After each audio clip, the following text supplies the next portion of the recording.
My dear brothers and sisters, the Word of God restores hope to those who are experiencing hopeless situations in their lives. You are precious to God. I am precious to God. We are all precious to God.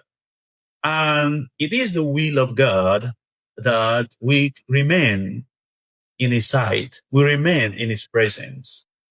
It is very beautiful when we remember that God is walking with us, He's journeying with us, He is accompanying us. But that He walks with us and He journeys with us does not mean that we are exempted from problems, crises, challenges, and trials. But in the moments we experience these trials, crises, challenges, struggles, let us remember what the first reading says to us today. Be steadfast, be brave. Why should I be brave? Why should I be steadfast in the face of my challenges? Because I know that God is immutable, that my God is unchangeable, that the faithfulness of my God endures forever. I am confident, I am steadfast, because I know that God will never abandon me. This is the message we have from the first reading today, from Deuteronomy chapter 31. God will never abandon us. But God did not promise that we will not have problems. We will have problems, but He will always be there as our solution. In times of weaknesses, He will be our strength. In times of confusion, He will be our wisdom. In times we feel alone, He will accompany us. If you look at the first reading, the gospel, and of course the saint we celebrate today, we see the right dispositions we must have in order to keep walking with God, because greatness can only be achieved with God and through God. The greatest person is the person who has God in his or her life. The greatest person is the person who walks with God in his or her life.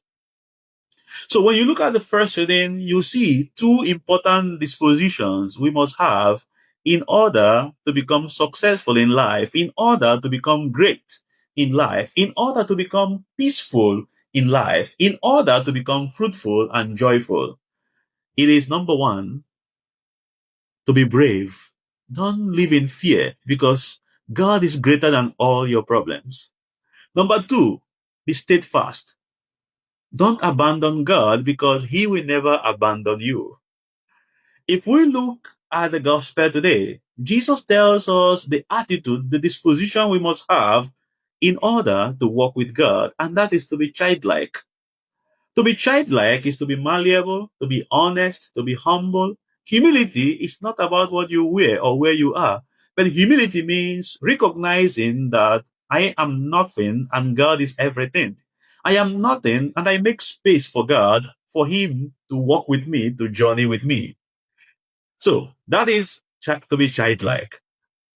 If we look at the life of Saint Jane Frances de Chantal, we also see that she had great problems, marital crisis. But she came with two dispositions into this situation. Number one, she had a deep faith in God, deep trust, radical trust in God. Number two, she had a good heart. In this life, God never promised us that we'll be exempted from problems. But His promise is that His presence will always be with us, especially in times of crisis. I will tell God about you.